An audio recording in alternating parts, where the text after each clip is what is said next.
सौरभ कुमार हैं रांची से। छठे अध्याय का 7वां श्लोक उद्धृत कर रहे हैं। जितात्मनः प्रशांतस्य परमात्मा समाहितः शीतोष्ण सुख दुखेषु तथा मानापमानयोः। सर्दी गर्मी और सुख दुख आदि में तथा मान और अपमान में जिसके अंतःकरण की वृत्तियां भली भांति शांत हैं, ऐसे स्वाधीन आत्मा वाले पुरुष के ज्ञान में सच्चिदानंद घन परमात्मा सम्यक प्रकार से स्थित हैं, अर्थात उसके ज्ञान में परमात्मा के सिवा अन्य कुछ है ही नहीं।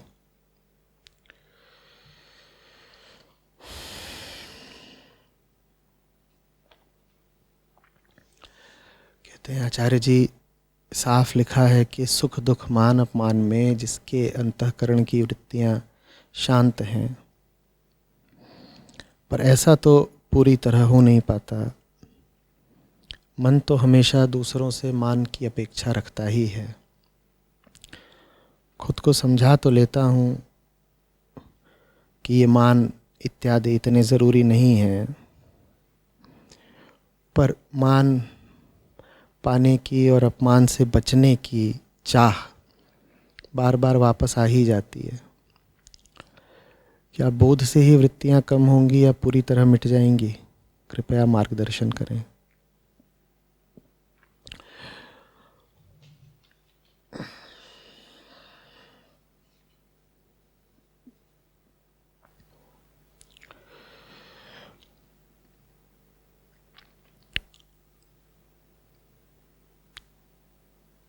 सौरभ, अगर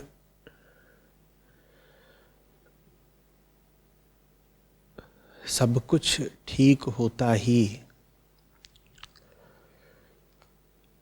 तो गीताकार को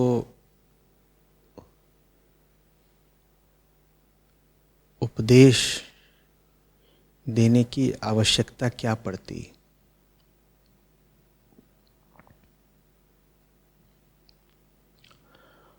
बोध या शांति या स्पष्टता या सरलता मनुष्य की प्राकृतिक स्थिति नहीं है।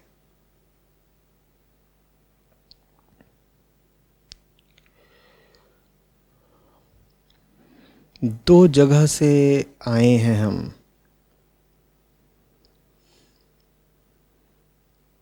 एक प्रकृति से और दूसरे कहीं और से।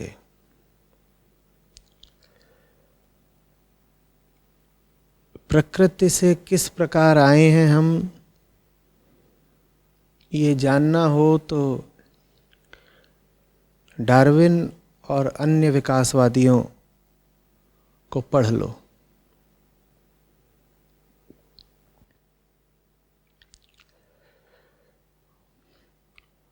समूचा विज्ञान है, बहुत खोज हुई है, अनुसंधान हुआ है, बड़े प्रमाण मिले हैं और मिलते ही जा रहे हैं।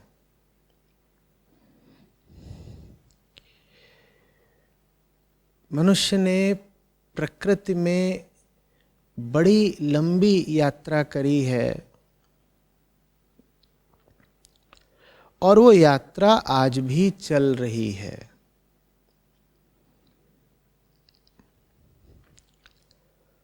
प्रकृति बोध शांति वगैरह नहीं जानती बिल्कुल।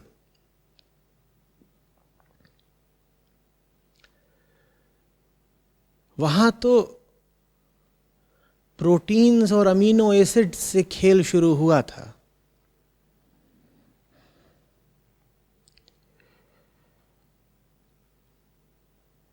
छोटे परमाणु बड़ी बड़ी मॉलिक्यूलर श्रृंखलाएं बन गईं, ऐसे खेल आगे बढ़ा।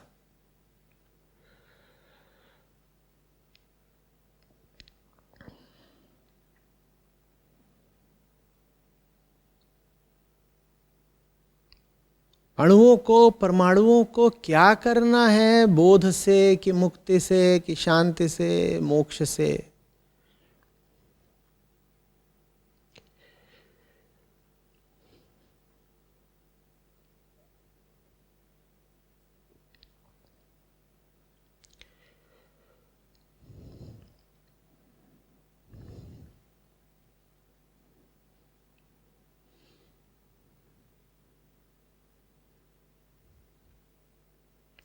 हाइड्रोजन, ऑक्सीजन, बिल्कुल सरल। हाइड्रोजन से सरल क्या होगा? फिर पानी, फिर थोड़े और बड़े मॉलिक्यूल्स, फिर पॉलीमर्स, और फिर बहुत बड़े पॉलीमर्स।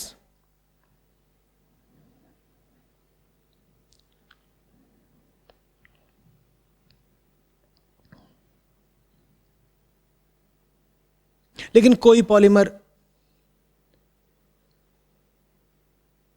न शांत होता है, पहली बात, न शांति का इच्छुक होता है। तो एक तरफ तो निर्विवाद तथ्य है कि हम पदार्थ से उठे हैं, मिट्टी और पानी से उठे हैं।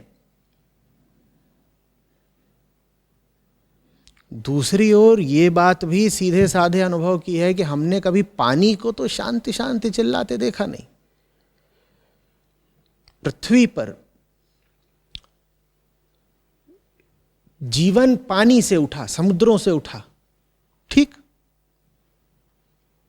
पर तुमने कभी देखा कि पानी चिल्लाता हो शांति शांति? तो पानी तो हम हैं, 70% आज भी पानी है हम, लेकिन पानी तो कभी नहीं चिल्लाता शांति चाहिए। न पानी कभी आत्महत्या करता है कि तनाव बहुत बढ़ गया था। पानी को तनाव भी नहीं होता। जब तनाव ही नहीं होता तो शांति काहे को मांगेगा?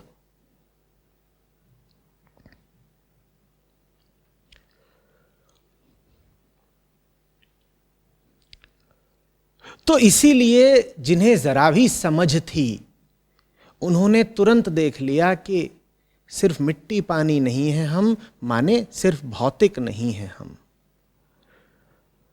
कुछ और भी हैं हम, जिसका न मिट्टी से संबंध है, न पानी से संबंध है, न पृथ्वी से संबंध है, न किसी पदार्थ से संबंध है, कुछ और भी हैं हम। पर वो जो कुछ और हैं हम, वो जुड़ा बैठा है इस मिट्टी पानी से। होगा वो कुछ भी, हो सकता है जैसा कहा जाता है कि वो संतों में सीधे सीधे अवतरित होता है, पर संतों को भी बोलने के लिए भाई मिट्टी पानी की ही जबान चाहिए और पत्थर सरीखे ही दांत चाहिए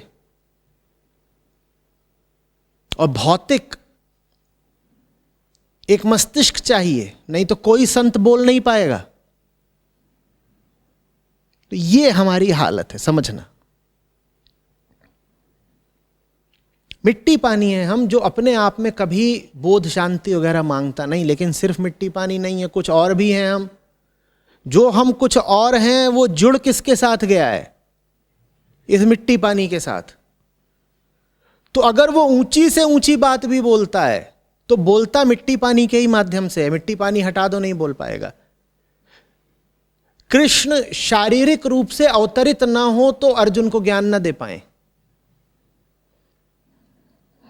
गीता भी तभी आएगी जब मिट्टी पानी का कृष्ण का शरीर बोलेगा। अव्यक्त परमात्मा अपने आप को व्यक्त करता है मिट्टी पानी से, अन्यथा अव्यक्त ही रह जाएगा, मूक और मौन। मिट्टी पानी की यह महत्ता है। कह सकते हो मिट्टी पानी की महत्ता मिट्टी पानी के ही जीव के लिए है। क्योंकि हम मिट्टी के हैं, इसीलिए हमें कोई चाहिए होता है जो हमसे मिट्टी की भाषा में बात करे। गीता अर्जुन को कही गई थी ना, और अर्जुन क्या है? मिट्टी का पुतला। तो इसलिए उसे श्री कृष्ण भी भौतिक रूप में चाहिए, तभी गीता आएगी, नहीं तो गीता ना आए।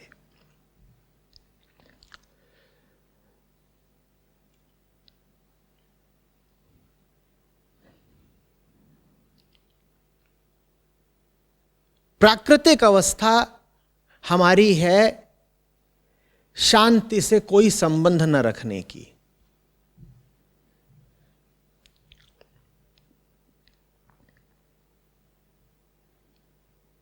और चेतना हमारी चाहती है शांति।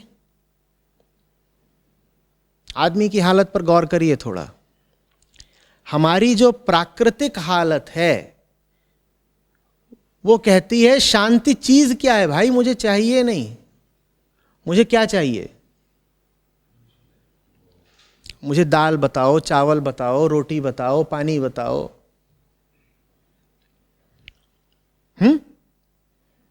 पशुओं को देख लो तो समझ में आ जाएगा कि हम प्राकृतिक रूप से क्या चाहते हैं। प्राकृतिक रूप से हम क्या चाहते हैं? खाना पीना और प्रजनन। बस खाओ पियो बच्चे पैदा करो, शरीर इतना ही चाहता है।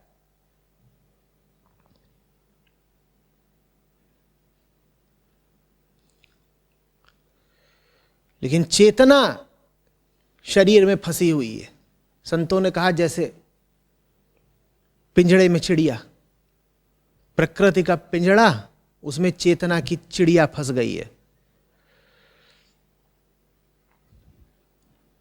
वो मांगती है शांति वगैरह।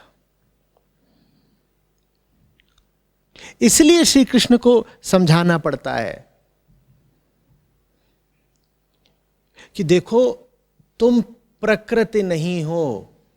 इसलिए अष्टावक्र बिल्कुल साफ कहते हैं कि प्रकृति से परे हो तुम। ये बताना क्यों जरूरी है? ताकि ये जो चेतना की चिड़िया प्रकृति के पिंजड़े में फंसी हुई है, वो पिंजड़े में ही शांति और बोध खोजना न शुरू कर दे। इसलिए सब देशना की जरूरत पड़ती है। पिंजड़े में क्यों नहीं मिलेगी शांति? क्योंकि प्रकृति को शांति से कोई मतलब ही नहीं है। और चेतना की चिड़िया को घर तो यही मिला है जीव में। उसको पिंजरा बोल लो और चाहे पृथ्वी बोल लो, घर तो यही मिला है तुमको। जब तक शरीरी हो रहना तो इसी पिंजड़े में पड़ेगा। पिंजड़े में रहना तो है, कोई विकल्प नहीं। लेकिन भूलना नहीं है कि भाई ये पिंजरा शांति और बोध से कोई सरोकार नहीं रखता। यहां तो बात अमीनो एसिड और पॉलीमर्स की है, शांति और बोध की नहीं। ये समझ में आ रही है बात? वो जो चिड़िया है ना, उसे धोखा हो जाता है। उसने जन्म से देखा ही क्या है? पिंजरा। तो उसे अगर शांति भी चाहिए तो जाहिर सी बात है उसको क्या लगता है, यही मिलेगी। और कहां मिलेगी? आज तक उस चिड़िया को जो भी कुछ मिला है कहां मिला है? पिंजरे के भीतर ही मिला है। अब चिड़िया छटपटाती है कि मुझे शांति चाहिए, समझदारी चाहिए, बोध चाहिए, जो भी तुम बातें कहते हो, मुक्ति चाहिए। तो उसको ये एहसास हो जाता है, ये भ्रम हो जाता है कि वो भी मुझे इसी पिंजरे में ही मिल जाएगा। अब पिंजरे में तुम्हें जो भी अणु परमाणु चाहिए वो तो मिल जाएंगे। मिट्टी पानी का तुम्हें जो भी मसाला चाहिए वो पिंजरे में मिल जाएगा। उसकी कोई कमी नहीं है, सब मिलता है, उपलब्ध। लेकिन चिड़िया एक ऐसी चीज मांग रही है जो पिंजरे में नहीं है। नहीं है तो नहीं है। ये आ रही बात समझ में? तो इसलिए श्री कृष्ण को यह समझाना पड़ता है। और चिड़िया को पिंजड़े में बड़ा समय हो गया, तो चिड़िया को पिंजड़े की आदत लग गई है। इसीलिए बार बार कई तरीके से, कई उदाहरणों से, कई विधियों से उसको समझाना पड़ता है।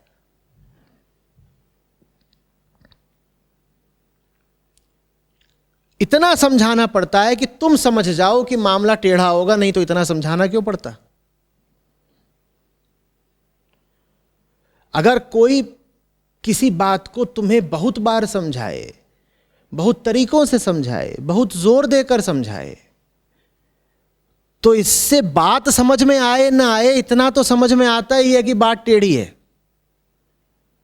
क्योंकि बात अगर आसानी से समझ में आने वाली होती तो इतना तो समझाना नहीं पड़ता। इतनी मेहनत क्यों कर गए सब जानने समझने वाले ऋषि मनीषी? जरूर कुछ ऐसी बात है जो आसानी से इस मिट्टी पानी की खोपड़ी में बैठी चिड़िया के पल्ले पड़ती नहीं है। तो बात छोटी सी है, लेकिन उसे कितना घुमा फिरा के 1000 तरीके से समझाया जाता है फिर, और तब भी चिड़िया ऐसे, भोली नादान मासूम चिड़िया ऐसे ऐसे देखती है, कहती है पिंजरा। कबीर साहब आते कहते हैं हंसा ये पिंजरा नहीं तेरा, और हंसा कह रहे नहीं पिंजरा तो बड़ा अच्छा है। और फिर कह रहे अरे हंसा ये पिंजरा नहीं तेरा। हंसा काहे को माने, मानता ही नहीं। उसको लगता है पिंजरे में ही है सब कुछ।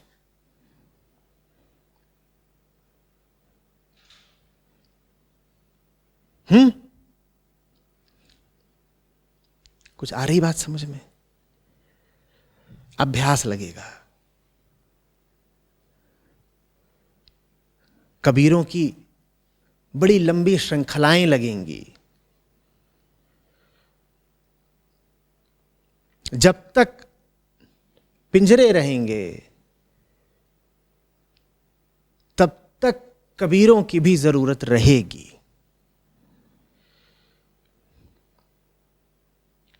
क्योंकि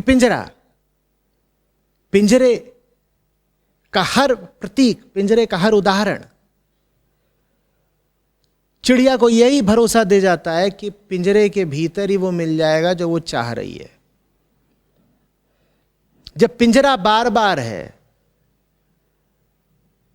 तो पिंजरे का यथार्थ बताने वालों को भी बार बार होना होगा और बार बार बोलना होगा।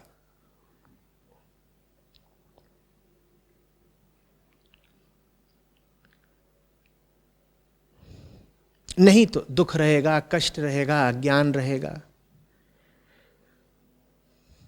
पाथर चुन चुन महल बनाया, लोग कहें घर मेरा।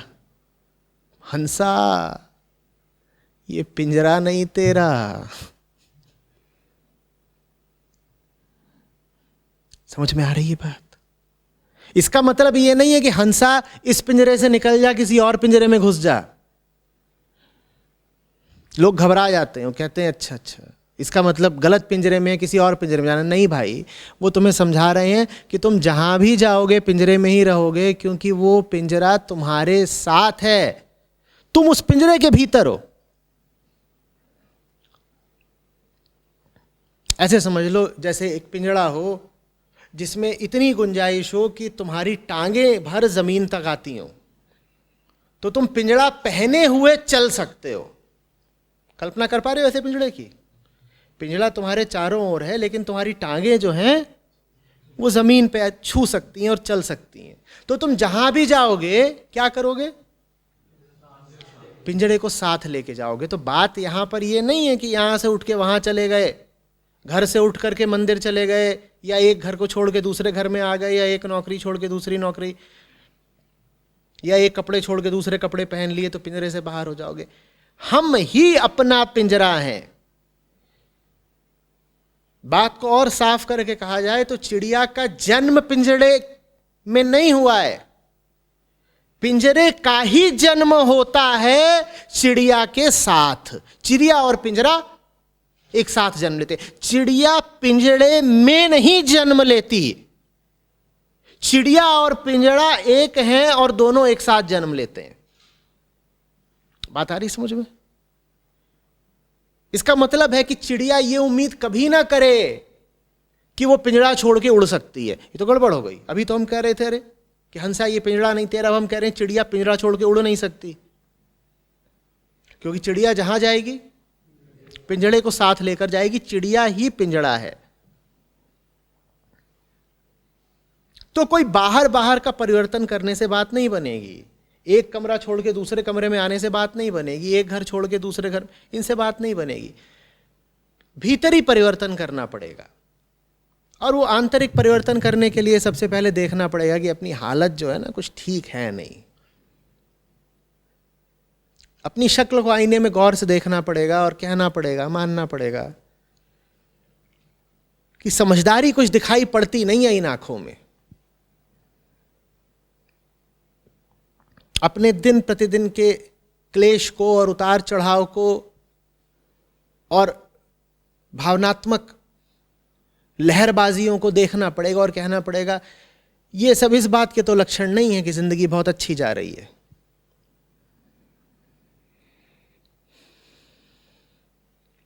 ये है आंतरिक पिंजड़े से मुक्ति की प्रक्रिया, या कह लो मुक्ति की शुरुआत।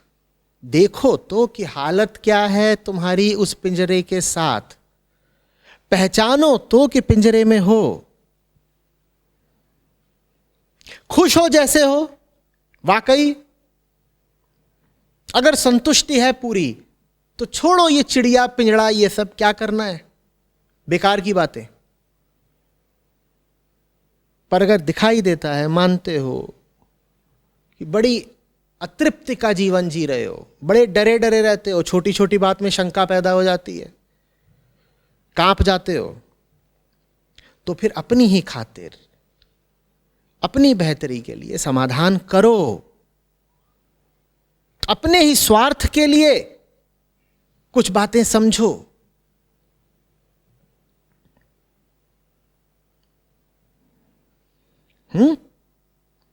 और जल्दी नहीं होने वाला, जल्दी की उम्मीद ना करें।